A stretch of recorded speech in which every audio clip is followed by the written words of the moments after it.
What's going on, folks? Ted from Immersion here, and me and my breaking news buddy Adora are here to talk to you about really, I guess, mine, but our thoughts about Journeys Through the Radiant Citadel, the D&D book that was announced yesterday. Now, I did make a video covering the initial sort of what it was, but I've had about 24 hours to think about it. There's been a bunch of articles. Oh, you can go sleep? Okay. And I wanted to talk about a couple of things that this book is definitely not, and a couple of things that other people think it might be, and stuff of that nature. So if we go ahead and take a look at, first of all, it is available now on Amazon. You can see it here, which was surprising that through most of the day yesterday, at least early on, it was still a TBA on Amazon, even if I refreshed and looked from a different browser and things of that nature. So I believe this may mark the first time in the past 2 or so years that Wizards of the Coast has put out a new book that it wasn't leaked somewhere else ahead of time. Wasn't leaked by me via scrubbing D&D Beyond source code. Wasn't leaked by D&D Beyond accidentally posting a trailer to their YouTube page like they did with Icewind Dale Rime of the Frost Maiden. Wasn't leaked by Amazon days early or somebody else or other things of that nature. So this was, I guess, congratulations. Normally, from what I had heard regarding Amazon, it was basically like we've asked them not to leak it, and Amazon was just like, what are you going to do about it? Have us not sell your product? And maybe they worked things out or something along those lines behind the scenes so that now it is available and nothing was leaked ahead of time. There's also a variety of different things, like the adventure titles were launched here. This is over on the D&D Leaks Reddit, but this was found in a variety of different articles from various news outlets. Salted Legacy, Written in Blood, The Fiend of Hollow Mine, Wages of Vice, Sins of Our Elders, Gold for Fools and Princes, Trail of Destruction, in the Mists of Manavarsha, I think, Between Tangled Roots, Shadow of the Sun, The Night Sea's Succor, Buried Dynasty, and Orchids of the Invisible Mountain. You can see here's an IGN article. It does showcase the back cover, which we can read here. Through the mists of the ethereal plane shines the radiant citadel, a magical city with connections to lands rich with excitement and danger. Travelers from across the multiverse flock here to share their traditions, stories, and calls for heroes. The Radiant Citadel is the first step on the path to legend, where will your journeys take you? Journey Through the Radiant Citadel is a collection of 13 short standalone D&D adventures. Each adventure has ties to the Radiant Citadel and can be run by itself or as part of an ongoing campaign. Include these adventures in any D&D setting or worlds of your own design. Then explore the Radiant Citadel and learn how it can link any adventure into a wider campaign set for characters levels 1 to 4 and requires the core rule books. So I'll also tell you my comments, while not the end-all be-all of things related to Dungeons & Dragons. My comment section was I guess I'd say it was varied, but I'll also say that the general reception is kind of meh on this. And that was kind of my take on it, too. I don't particularly love the anthology adventures, and it seems that many of you also tend to agree with me on that.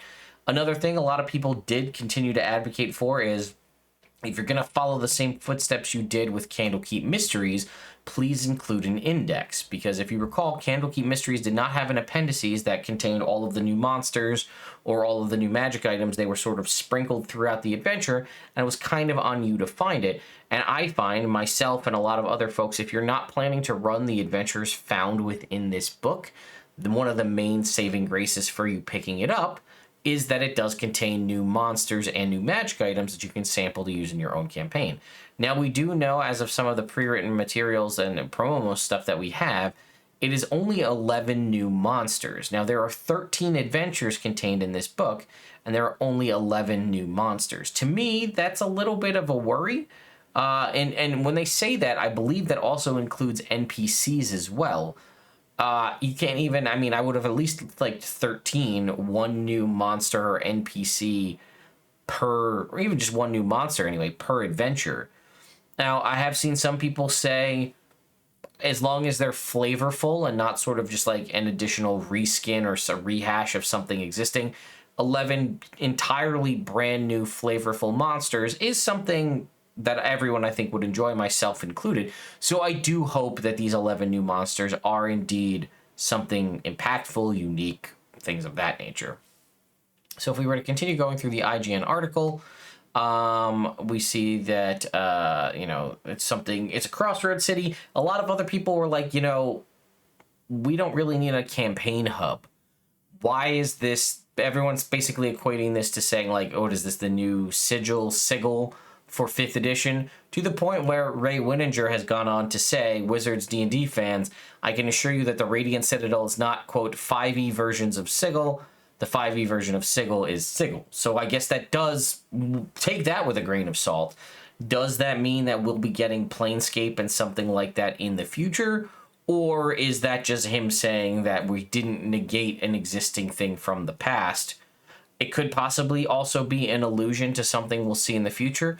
I've said before, I didn't even show you this, but I clicked on it. Here it is. I can assure you that the Radiant Citadel is not 5e's version of sigil. So my question is, are they going to sort of do a combination Spelljammer Planescape together in whatever we're going to get later this year? Or will it be just a true Spelljammer book that I am still, again, sticking to my guns on that? I don't know. All right, so let's go back and take a look at some stuff. So we can go back to the IGN article. The spirit of sanctuary and camaraderie is one of the D&D teams been targeting towards. It was really exciting to get a chance to reach back to my... So this is another thing. It was said early on that is an entirely a black and brown writing team who made all of the different adventures. And everybody was kind of writing from and pulling from family history and cultural backgrounds and things of that nature to, you can kind of see in some of the imagery, and you'll see it in, I'm assuming, probably some of the monsters as well. It's something that we've not seen in D&D before. I don't know if that's true. A first of its kind. Okay, D&D book written by black and brown writers, written to their own histories, backgrounds, their cultures. It says, let's continue on. Some of these inspirations result in elements of the Radiant Citadel, while others weave entirely new regions. The realm of God's Breath is really my personal love letter, my homage to the Black experience in the southern United States. This is the 3rd level adventure, written in blood. There's a lot there. I just wanted to give a sort of little hint, but it was really exciting to get a chance to reach back to my family's past. Adventure certainly takes a darker tone than some others in the anthology, so that's another thing they have stated, that some are kind of light and fluffy adventures, others are more sinister and dark. We can see some additional concept art here, showcasing what looks to possibly be an angel. Maybe this is one of the new monsters, or perhaps a new NPC. And another character here seems to be a traveler of the Radiant Citadel. Couldn't be more proud of what we've accomplished together. We can check Nerdarchy also had an article on it. Let's see. Ajit George, who wrote Kokari, Domain of Dread, cited his works on this project as the genesis of the new collection of these adventures. We're kind of seeing, again, we can see more full-blown art of what the front cover is. Adventures inside, we talked about these ones here. And here's a list of all of the different folks that were involved. Also, Justice Armin, who was previously of Beetle and Grimm, is now been recently announced as the senior game designer. Took the senior game designer position over at Wizards of the Coast, and actually was working on this kind of behind the scenes ahead of time, and now has officially got this kind of under his belt and is now in working as a wizard. So, again, the book is 224 pages.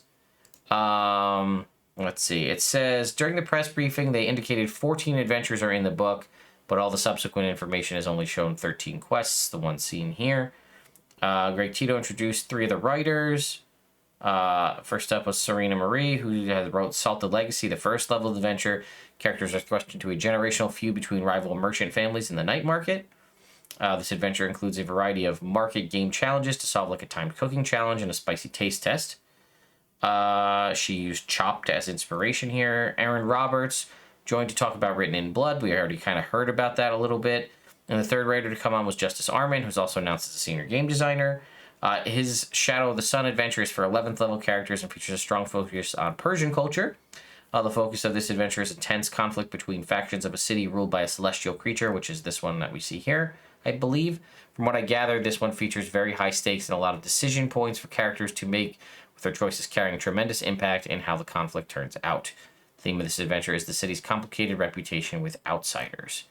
And we can see there isn't really much more art than what we've seen. I kind of went through and we've seen most of that art that was available. This map also surfaced on Reddit, which looks to be the Radiant Citadel itself, showing off the different areas of it. This sort of big auroral diamond here in the middle. We talked about that. And then Christian Hoffer from comicbook.com said Journey Through the Radiant Citadel isn't intended to be a new campaign setting book, but I think it's still interesting that we're getting a bunch of new worlds all at once. First wholly new WotC setting since the Nentir Vale. So that is true, right? We had heard that they were, I don't know if this is one of them, because we had heard Ray Winninger in all of his different conversations had said things along the lines of, we're bringing back two classic campaign settings in 2022, which I am still saying is going to be Dragonlance and Spelljammer. One third campaign setting that might have like a hinting or an homage to another setting, which may or may not be Adventures in the Radiant Citadel with a sort of homage to Planescape. I'm actually going to tweet at Ray Winninger once I find the original conversation that he said about this sort of cameo of another one. I'll tweet at him with that, and maybe if we're lucky, we'll get a response and I can make a follow-up video. And then we had also heard they were working on two wholly new settings, which is some of the stuff that I said I was most excited about, because since the Nentir Vale, these would be brand new things that we could see what the team at Wizards of the Coast is cooking up for brand new campaign settings. I personally don't consider Journeys Through the Radiant Citadel as a new campaign setting. It's a hub world, if that makes sense to me, or to you. That's what I would consider. It is a central hub.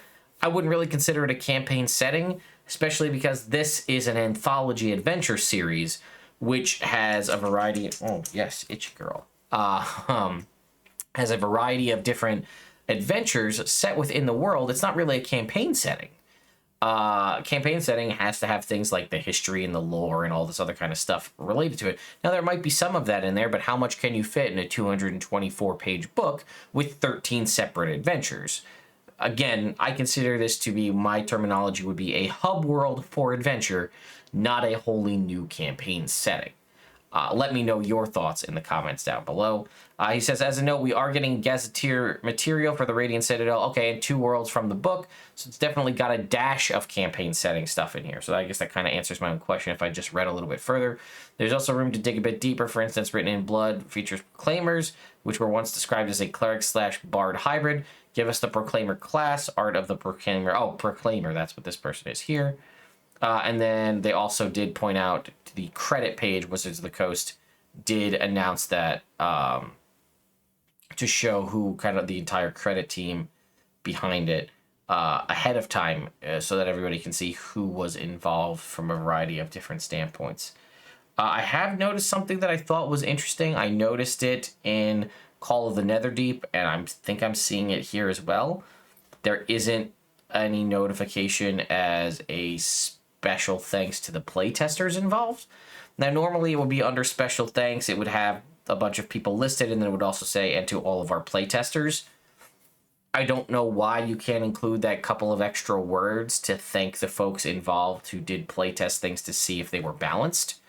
It was absent from one of the books. I think it was absent from Wild Beyond the Witchlight. I think Wizards of the Coast made an apology tweet about that, and then it did show up in Fizzbands, absent from Call of the Netherdeep. I believe it was also in Strixhaven, and then now it's absent from here as well. So, I don't know.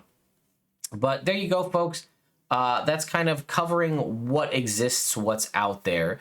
So, yeah, I still kind of land on my... I'm not super thrilled about it. I'll pick it up, yes, because I do buy every 5th edition book. And I will buy the collector's edition cover, which is something else I didn't really state. While I said I do enjoy... I'll show it again here. Here is the collector's edition cover.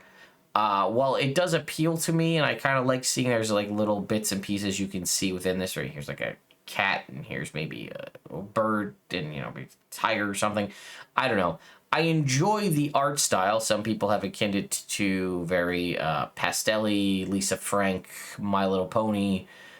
My only comment about it is the lack of consistency between the covers. That's the only thing, right? If you were to put all of the special edition covers on a shelf next to each other, a large majority of them will look very similar because they were designed by Hydro 74. Now, at the same time, I do honor and respect the concept of Wizards of the Coast reaching out to give other artists paid work as well as exposure and not having to force them into somebody else's style. So that definitely makes a lot of sense to me. It's just I feel like this one is drastically different than even things like Wild Beyond the Witchlight, right? Wild Beyond the Witchlight, I don't even think had a collector's edition cover. Or did it? No, it did. Yeah, it did. And it was Hydro 74. That was a different style, different color scheme. But, like, this is, I feel like, a very big departure from what we've seen, even with some of the other ones that were a little more unique, like Eberron or I don't know, even the white covers, right, from the new collectors, the Rules expansion gift set. I don't know, this one just, like I said, I'm still going to buy it. I'm still going to have it in my collection, but it seems like such a strange difference from all of the existing stuff that we've seen in the past. But you guys let me know your thoughts in the comments down below. Like I said, I'll get it. I'll still review it. I'll still cover what's contained inside it. I do like the concept of drag and drop adventures, but a lot of people said the anthology series, in their opinion, are some of the weaker products produced by Wizards of the Coast. I saw a lot of people saying this felt a lot more akin to a third-party product as opposed to a first-party product. And I think that's kind of the general consensus with a lot of the anthology series because you have a variety of different writers here, all with different styles. Now, something also to consider is there was quite a bit of hubbub, I guess you could call it, or controversy would be a better word, around Candlekeep Mysteries, as a lot of folks who wrote for their adventures for Candlekeep Mysteries had stuff that they specifically put in for one thing or another, and then it was basically just blanketly bowled over by the final writing and editing team, and to the point where, I mean, you can look back and I'm sure you can find it, but there were folks who wrote adventures for Candlekeep Mysteries and their final product looked nothing like what they had initially envisioned it to be.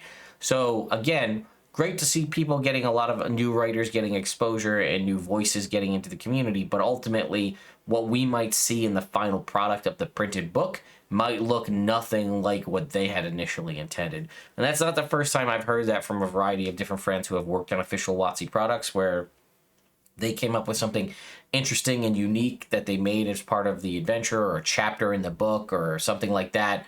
And then WotC's like, yeah, let's change it and make it look like this because whoever's in charge of it has a vision for it.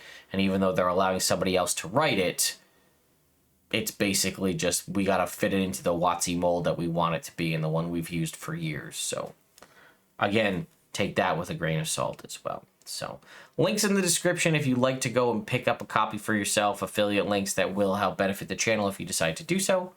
Thank you all so much for watching, and I'll see you next time.